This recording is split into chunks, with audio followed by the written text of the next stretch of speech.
প্রিয় শিক্ষার্থী, বায়োলজি মেন্টরসের পক্ষ থেকে তোমাদের সবাইকে অনেক অনেক শুভেচ্ছা জানাচ্ছি। আজকে জীববিজ্ঞানের যে ধারাবাহিক ক্লাস পর্বে ছিলাম আমরা, সেখানে আজকে আমরা পড়বো হচ্ছে সালোক সংশ্লেষণ। তো যাই হোক, তোমাদের জন্য একটা বার্তা ক্লাসের শুরুতেই আমি বলবো, সেটা হচ্ছে তোমরা যারা মেডিকেল ভর্তি পরীক্ষার প্রস্তুতি নিচ্ছ বা যাদের টার্গেট মেডিকেল অথবা বিভিন্ন বিশ্ববিদ্যালয়ের জীববিজ্ঞান অনুষদ, তাদের ক্ষেত্রে আমি বলবো তোমরা অবশ্যই আমাদের যে বায়োলজি মেন্টরস যে ইউটিউব চ্যানেলটা রয়েছে, অর্থাৎ যেখানে তোমরা আর কি এখন ভিডিওটা দেখতেছো, এই জায়গাটাতে আসলে তোমরা একটু সাবস্ক্রাইব করে রাখবা। কারণ তোমাদের মেডিকেল প্রোগ্রামকে মাথায় রেখেই আমাদের ধারাবাহিকভাবে জীববিজ্ঞান, পদার্থবিজ্ঞান, রসায়ন, ইংলিশ এবং সাধারণ জ্ঞানের উপরে ক্লাসের লেকচারগুলো আমরা এখানে আপলোড করব। তাই লকডাউনে আসলে পিছিয়ে না থেকে আমাদের এই অনলাইন কার্যক্রমের সাথে থাকো, ইনশাল্লাহ তোমার জন্য ভালো কিছুই হবে। ওকে, তাহলে আজকে আমরা পড়বো হচ্ছে সালোক সংশ্লেষণ বা ফটোসিনথেসিস। তোমরা জানো সালোক সংশ্লেষণ একটা জটিল এবং কঠিন একটা প্রক্রিয়া উদ্ভিদের ক্ষেত্রে। তোমরা জানো উদ্ভিদের ক্ষেত্রে সালোক সংশ্লেষণ হয়, অর্থাৎ উদ্ভিদ যে প্রক্রিয়ায় শর্করা জাতীয় খাদ্যটা প্রস্তুত করে তাকে আমরা বলতেছি সালোক সংশ্লেষণ। তবে এখানে মনে রাখতে হবে এই সালোক সংশ্লেষণটা অনেক বিস্তারিত একটা টপিক, এই কারণে আমরা এই সালোক সংশ্লেষণের আরও কয়েকটা ধারাবাহিক পর্ব আমরা এরপরে নিয়ে আসবো। তবে এই টপিকে আমরা বেসিক সালোক সংশ্লেষণটা সম্পর্কে একটু আলোচনা করব। তো শুরুতেই আমরা যদি সালোক সংশ্লেষণ বা ফটোসিনথেসিস শব্দটাকে যদি একটু অ্যানালাইসিস করি, তাহলে দেখো এখানে আমরা কিছু ওয়ার্ড পাই। দেখো প্রথমে একটা পাচ্ছি আমরা, সেটা হচ্ছে ফটো, এবং আরেকটা পাচ্ছি সেটা হচ্ছে সিনথেসিস। তাহলে এই দুইটা ওয়ার্ডকে যদি তোমরা একটু অ্যানালাইসিস করো, দেখো ফটো শব্দের অর্থ হচ্ছে আলো, ফটো শব্দের অর্থ কি আলো, এবং সিনথেসিস শব্দের অর্থ হচ্ছে সংশ্লেষণ, অর্থাৎ আলোর উপস্থিতিতে কোনো কিছু সংশ্লেষ করা বা সংশ্লেষণ করা। বাংলাটাও যদি দেখি তাহলে একই জিনিস দাঁড়ায় যে সালোক সংশ্লেষণ, অর্থাৎ আলোর উপস্থিতিতে কোনো কিছু সংশ্লেষণ করা। অর্থাৎ আমরা যদি সংজ্ঞাটাকে এভাবে বলতে পারি যে সালোক সংশ্লেষণ হচ্ছে আলোর উপস্থিতিতে কোনো কিছু সংশ্লেষণ করা। যেখানে আমরা কি সংশ্লেষণ করি, এখানে কিন্তু আমরা মূলত তোমার হচ্ছে আমরা সংশ্লেষণ করি বলতে গেলে উদ্ভিদ এই প্রক্রিয়ায় আলোর উপস্থিতিতে সূর্যের মধ্য থেকে, অর্থাৎ আলোতে যে পরিমাণ রাসায়নিক শক্তিটা থাকে সেই আলোক শক্তিটাকে আমরা এই পর্যায়ে রাসায়নিক শক্তিতে রূপান্তরিত করে রাখি, এবং এই রাসায়নিক শক্তিটাকে উদ্ভিদ ব্যবহার করে, অর্থাৎ যে শর্করা জাতীয় খাদ্যটা এখানে সংশ্লেষিত বা তৈরি হয় সেটা ব্যবহার করেই সে তার জীবন ধারণ করে। ওকে, তাহলে সালোক সংশ্লেষণ সম্পর্কে কিছু কিছু কথা আমাদেরকে একটু জানতে হবে, মেডিকেল ভর্তি পরীক্ষার জন্য খুবই গুরুত্বপূর্ণ। যেমন বিজ্ঞানী বার্নেস 1898 সালে সর্বপ্রথম এই ফটোসিনথেসিস কথাটা প্রয়োগ করেন।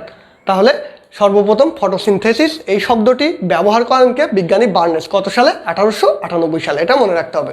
এরপরে আমরা চলে যাব কি সালোক সংশ্লেষণ বা ফটোসিনথেসিসের ক্ষেত্রে খুব ইম্পর্ট্যান্ট 3টা কোশ্চেন দেখো বারবারই মেডিকেল ভর্তি পরীক্ষায় আসে, এখানে আমি ধারাবাহিকভাবে লিখে রেখেছি। তো এখানে একটু খেয়াল করো, প্রথমত জানতে হবে কি যে ফটোসিনথেসিস অঙ্গ, অর্থাৎ উদ্ভিদের কোন অঙ্গে ফটোসিনথেসিস বা সালোক সংশ্লেষণটা হয়, সেটা হচ্ছে সবুজ পাতা। তাহলে উদ্ভিদের কোন অঙ্গে বা ফটোসিনথেসিস অঙ্গ বললে তাহলে আমরা কোনটা পূরণ করব? সেটা অবশ্যই হবে সবুজ পাতা। এরপরে শুধু কি সবুজ পাতা? মনে করো অপশনে সবুজ পাতা নাই, তাহলে সেক্ষেত্রে আমরা কি রাখবো? এখানে সবুজ পাতা বা কাণ্ড, অর্থাৎ সবুজ কাণ্ডও কিন্তু এর অন্তর্ভুক্ত। সবুজ অর্থটা কি? অর্থাৎ তোমরা জানো যে ক্লোরোফিল বলে একটা অণু কিন্তু উদ্ভিদের মধ্যে থাকে, এই ক্লোরোফিল অণুটার কারণে উদ্ভিদের কাণ্ড বা পাতা সবুজ দেখায়। তো এই ক্লোরোফিলটাই মূলত এই সূর্যালোক বা সূর্যের আলো থেকে আলোক শক্তিটাকে রাসায়নিক শক্তিতে রূপান্তরিত করার জন্য মুখ্য উপাদান, এটা অবশ্যই প্রয়োজন, এটা মনে রাখতে হবে। এরপরে আমাদেরকে জানতে হবে ফটোসিনথেসিসের অঙ্গাণু, অর্থাৎ আমরা অঙ্গ বলেছি সবুজ পাতা। এখন এই পাতা তো অনেক বিস্তারিত, অনেক বৃহৎ একটা জায়গা, পাতার মধ্যে অনেক ধরনের কোষ থাকে। তোমরা জানো পাতার যে কোষ তাকে আমরা কি বলি? মেসোফিল কোষ। হ্যাঁ, এটা কিন্তু মনে রাখতে হবে, পাতার কোষকে আমরা বলি মেসোফিল কোষ, বা পাতার টিস্যুকে আমরা বলি মেসোফিল টিস্যু। এখন একটা কোষের মধ্যে তো অনেক অঙ্গাণু থাকে, তাই না? তোমরা সাইটোপ্লাজমস তো অনেক অঙ্গাণু পড়েছো, তো সেক্ষেত্রে তোমাদেরকে মনে রাখতে হবে ফটোসিনথেসিস অঙ্গাণু হচ্ছে ক্লোরোপ্লাস্ট, অর্থাৎ এই ক্লোরোপ্লাস্টের মধ্যে, অর্থাৎ এই যে পাতার যে মেসোফিল কোষ রয়েছে সেই মেসোফিল কোষের ক্লোরোপ্লাস্টেই তোমার কি হবে? সালোক সংশ্লেষণ বা ফটোসিনথেসিসটা সম্পন্ন হবে।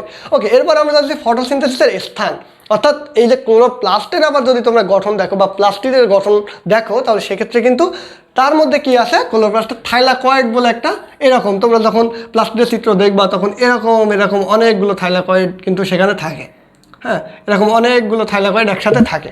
তো এই যে থাইলাকয়েড বললাম, এই থাইলাকয়েডের মধ্যেই কিন্তু মূলত সালোক সংশ্লেষণটা সম্পন্ন হয়, এটা মনে রাখতে হবে। তাহলে এই যে তিনটা কথা বললাম এখনই আত্মস্থ করে নাও, কারণ এই তিনটা কথা তোমাদের মেডিকেল ভর্তি পরীক্ষার জন্য খুবই খুবই খুবই ইম্পর্টেন্ট। ওকে, তাহলে এবার আমরা চলে যাব যে সালোক সংশ্লেষণ প্রক্রিয়ায় মূলত কি কি প্রয়োজন। দেখো আমি এখানে লিখে রেখেছি, প্রথমত সালোক সংশ্লেষণ প্রক্রিয়ায় প্রয়োজন হচ্ছে কার্বন ডাইঅক্সাইড, অর্থাৎ বায়ুতে যে কার্বন ডাইঅক্সাইড থাকে এই কার্বন ডাইঅক্সাইড পত্ররন্ধ্র বা স্টোমাটার মাধ্যমে সে কিন্তু ভিতরে ঢুকায় নেয়।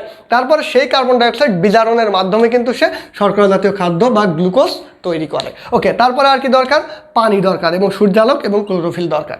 ঠিক আছে, তো আমরা যদি এটাকে একটু সংজ্ঞায়িত করতে যাই যে সালোক সংশ্লেষণ কাকে বলে, তাহলে সেটা আমাদেরকে মনে রাখতে হবে যে জটিল রাসায়নিক প্রক্রিয়ায় ক্লোরোফিল অণুগুলো সূর্যালোকের মধ্যে থাকা আলোক শক্তিকে সর্বপ্রথমে রাসায়নিক শক্তিতে রূপান্তরিত করে। সেই রাসায়নিক শক্তিগুলো কি?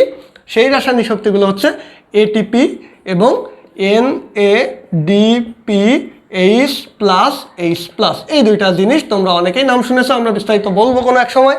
তো এই যে এটিপি এবং NADP H+H+ রয়েছে, এই দুইটাকে কিন্তু আবার বলা হয় আত্তীকরণ শক্তি, এটা মনে রাখতে হবে, আত্তীকরণ শক্তি।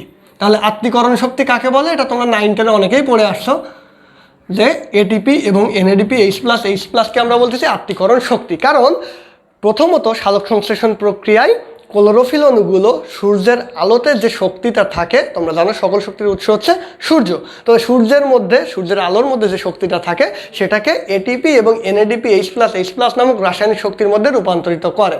পরবর্তীতে এই রাসায়নিক শক্তিটা অর্থাৎ এই এটিপি এবং এই NADP H+H+কে ব্যবহার করে সে শর্করা জাতীয় খাদ্যটা প্রস্তুত করে। কিভাবে প্রস্তুত করে?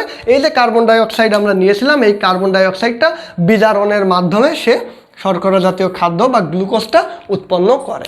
এবং এই প্রক্রিয়ায় আমাদের উপজাত হিসাবে অক্সিজেন এবং পানি উৎপন্ন হয়। তাহলে উপজাত হিসাবে এখানে উপজাত বা বাই প্রোডাক্ট হিসেবে কী কী উৎপন্ন হয়? অক্সিজেন এবং পানি। তাহলে এই কথাগুলো কিন্তু আমাদেরকে মনে রাখতে হবে। ওকে, তাহলে আমি যদি একটু সামারাইজ করি, তাহলে সালোক সংশ্লেষণ কাকে বলে? যে জটিল জৈব রাসায়নিক প্রক্রিয়ায় ক্লোরোফিল অণুগুলো সূর্যালোকের মধ্যে থাকা যে শক্তিগুলো রয়েছে সেই শক্তিগুলোকে অর্থাৎ সেই আলোক শক্তিকে রূপান্তরিত করে যে রাসায়নিক শক্তি বা আত্তীকরণ শক্তি এটিপি এবং NADP H+H+-এ পরিণত করে, সেই রাসায়নিক শক্তিকে ব্যবহার করে কার্বন ডাইঅক্সাইড বা কার্বন বিজারণ পদ্ধতিতে শর্করা জাতীয় খাদ্য অর্থাৎ গ্লুকোজ অর্থাৎ C6H12O6 উৎপন্ন করে এবং বাই প্রোডাক্ট বা উপজাত দ্রব্য হিসেবে পানি এবং অক্সিজেন উৎপন্ন করে। তাকে আমরা বলতেছি সালোক সংশ্লেষণ। এখন আমরা যদি এরপরে জানতে চাই যে সালোক সংশ্লেষণ কত প্রকার বা কিভাবে হয়, এই টোটাল যে একটা সমীকরণ এখানে দেখানো হয়েছে যে 6CO2 + 12H2O এখানে সূর্যালোক এবং ক্লোরোফিলের উপস্থিতিতে, সেটা হচ্ছে C6H12O6 বা গ্লুকোজ উৎপন্ন করতেছে এবং বাই প্রোডাক্ট হিসেবে 6H2O এবং 6O2 বা অক্সিজেন উৎপন্ন করতেছে। তো এটার মধ্যে কিন্তু দুইটা ঘটনা আছে। আমরা যদি বিস্তারিত দেখি তাহলে আমরা পরবর্তী ক্লাসে এটা আলোচনা করব, যে তোমরা সেখানে দেখতে পাবা যে সালোক সংশ্লেষণের দুইটা পর্যায় রয়েছে। একটাকে আমরা বলতেছি আলোক পর্যায়, আরেকটাকে বলতেছি আলোক নিরপেক্ষ পর্যায়। তো এই বিস্তারিত বিষয়গুলো পরবর্তী ভিডিওতে আমরা ইনশাল্লাহ ক্লিয়ার করার চেষ্টা করব। ততক্ষণ পর্যন্ত তোমরা সবাই ভালো থাকো এবং সুস্থ থাকো এবং অবশ্যই আমাদের বায়োলজি মেন্টরসের সাথেই থাকো। চ্যানেলটি সাবস্ক্রাইব করো এবং ভিডিওটি বেশি বেশি করে শেয়ার করে দাও তোমার বন্ধুদের মাঝে।